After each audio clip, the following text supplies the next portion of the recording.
¿Qué tal? Gracias por vernos. ¿Tenemos una tregua 2.0 o no?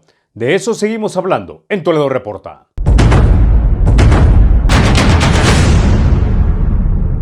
Los homicidios han bajado durante el primer año de la presidencia Bukele. El descenso fue notable en enero con 119 homicidios y una media de 3,8 personas asesinadas. Eso es 60% menos que el mismo mes del año anterior. El gobierno celebró y la llamó la cifra más baja desde los acuerdos de paz de 1992. Ahora, ¿esta baja a qué se debe? Los opositores férreos al gobierno creen que es porque hay una tregua con las pandillas. Roberto Valencia, corresponsal de medios internacionales y cronista de lo más negro de nuestra sociedad, no cree esta tesis. Y con él seguimos conversando en esta segunda parte de este Toledo Reporta. Y hay un punto de inflexión clarísimo que es la tregua. De la tregua salimos no con la rivalidad anulada, pero sí con unos acuerdos entre estas estructuras para respetarse sus canchas. Y prácticamente en los últimos 5 o 6 años no ha habido movilidad de esas fronteras invisibles que dividen el país en función de qué pandilla está en qué colonia o en qué barrio o en qué cantón. Prácticamente ya no se están moviendo esas fronteras invisibles.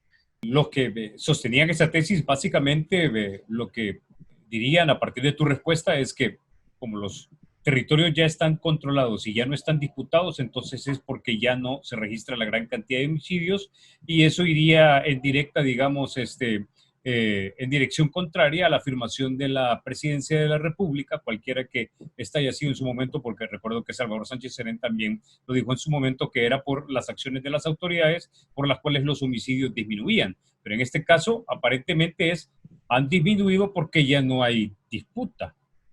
O sea, ellos acordaron, las pandillas acordaron, sus dirigencias tienen algún tipo de comunicación, a veces más activa, a veces menos activa, acordaron respetarse en ese sentido. Claro, estamos hablando de monstruos de decenas de miles de integrantes, con unos odios muy, muy viscerales en algunos casos, y no es y de hecho dentro de cada una de las grandes pandillas existen unas dinámicas internas muchas veces que ni los periodistas que estamos más metidos en el tema alcanzamos a comprender.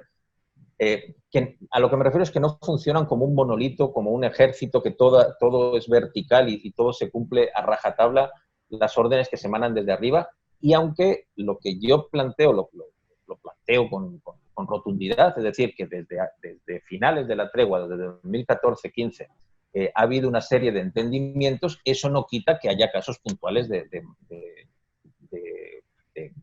zonas o lugares donde se enganchan, X clicas que van por libre, X programas que van por libre, etcétera, etcétera, etcétera. Detrás de estos entendimientos es una de las razones por las que los homicidios han bajado tanto, ya no solo en el último año, repito, sino desde el 2015. Es decir, llevamos desde el 2015, cuando se alcanzó esa cifra que mencionábamos antes de 103 homicidios por 100.000 habitantes, año con año bajando esos homicidios porque las pandillas, de alguna manera, han sabido ver que esa confrontación entre ellos no les lleva a un lugar, en especial a ningún lugar, en especial cuando tienen ya un enemigo, entre comillas, bien definido como es el Estado, que desde 2016, al calor de las famosas medidas extraordinarias, sí que plantó cara a las pandillas a diferentes niveles. Y un escenario en el que se vio clarísimo es el de los centros penales, tradicional lugar donde se concentraba la voz de mando de las pandillas.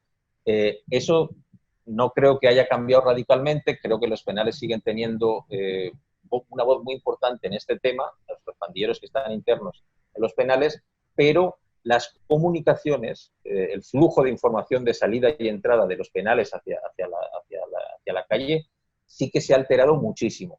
Eso empezó, repito, en 2016 con las medidas extraordinarias y se ha acentuado con las medidas que tomó esta administración. Esta administración sí que ha dado un par de pasos más, ha apretado la tuerca, un par de giros más, pero eso ya se había empezado a realizar en la administración anterior, en los años 2016-17, y tiene una relación directa en el descenso generalizado que desde ese 2015, ese año negro de la historia reciente de El Salvador, en el tema este de la violencia homicida, donde hubo meses donde se registraron Por ejemplo, en agosto del 2015 se registraron 918 homicidios. Este año estamos ya prácticamente en junio y no sumamos todavía los 600. Para que vean, un mes de 2015 tenía 900 homicidios y este año, medio año ya más, casi 6 meses, vamos en torno a 525, 530 homicidios hasta el día de hoy. Es decir, pero bueno, todo esto tiene eso, las explicaciones no son tan puntuales, no son... y no es una única razón. No es una única razón y no es un cambio radical del negro al blanco lo que ocurrió el 1 de junio del 2019. Muchas de las políticas que se venían implementando, en especial un tema clave como es el de los centros penales, repito, no solo se sostuvieron, sino que se profundizaron. Hubo toda una campaña, que eso quizás es un elemento que ha despistado a muchos, hubo una campaña por querer distanciarse, pero eso para mí, yo que veo el tema de bastante cerca, yo estuve en un centro penal ahora en mayo, fue más una campaña estética, una campaña de manejo publicitario, propagandístico, de querer distanciarse con el gobierno anterior, pero en esencia no son tan diferentes. Centros penales no se está llevando de manera tan diferente a como se hacía antes. Bueno, voy viendo entonces dos ideas bastante prominentes en lo que me has dicho. Por un lado, hay una estabilidad en el control de los territorios, no más disputas, no más guerra entre ellos. Y por el otro lado, ese apretar de tuercas de tanto la administración del presidente Sánchez Serén como la administración Bukele en centros penales que ha dificultado la comunicación entre los cabecillas en el interior de los centros penales, pero también ese empeoramiento de las condiciones internas sí ha quizás doblado el brazo de estos líderes de pandillas en el interior de los centros penales para básicamente ordenar a la gente de afuera que le bajen a los homicidios. ¿Podríamos entenderlo así? Sí. Por un lado, ya no hay disputa de territorios y por el otro lado, te empeoran las condiciones carcelarias y te dificultan la comunicación. Claro, las pandillas no son, perdón que lo diga así de pelado, pero no son tontas. Ellos aprendieron una lección de la guerra que el Estado les planteó, una guerra abierta. De hecho, ese término hasta salió en boca del entonces presidente Salvador Sánchez Serén, que el Estado les planteó y les jugó y que las pandillas aceptaron, empezaron queriendo jugar de tú a tú, se creían más fuertes de lo que en realidad son, y fueron aquellos años negros, hablo del 2014, 15, 16, de ejecuciones extrajudiciales por todos los lados, de asesinatos de policías, de miembros de la Fuerza Armada, de familiares de estos colectivos, de personal de centros penales. Ese fue lo que ocurrió en este país en los años 2015, 16, 17, y por eso las cifras que teníamos. Ahora, si sabemos... Las pandillas aprendieron esa lección y resultaron muy golpeadas a todos los niveles, a nivel de desarticulaciones de clicas, a nivel de líderes fallecidos, de miembros activos fallecidos, de endurecimiento de las condiciones en las cárceles. Eso, las pandillas han hecho su propia lectura de eso que ocurrió en este país.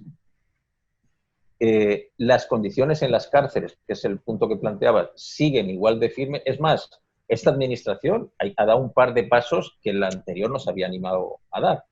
Uno, primero, es dejar que los centros penales sean exclusivos de una u otra pandilla. Por eso, un emblemático como es Ciudad Barrios, que desde el año 2004 era en esencia el cuartel general de la Mara Salvatrucha en El Salvador, desde 2004 hasta 2019, apenas llegó la actual administración, a finales de julio, primeras semanas de agosto, agarró a 800 integrantes de la 18 y los llevó a Ciudad Barrios, perdón. Pero eso, que ya fue algo que me consta, le dolió mucho a la Mara Salvatrucha, fue de alguna manera perder su prisión. Con esto llegamos al final de esta segunda parte de este Toledo Reporta. Recuerde que esta entrevista y todas sus partes las encuentra en las principales redes sociales. Usted nos encuentra como Toledo Reporta en YouTube, Toledo Reporta en Twitter y Carlos J. Toledo en Facebook. Dicho esto, recuerde, porque la República es de todos, hay que cuidarla.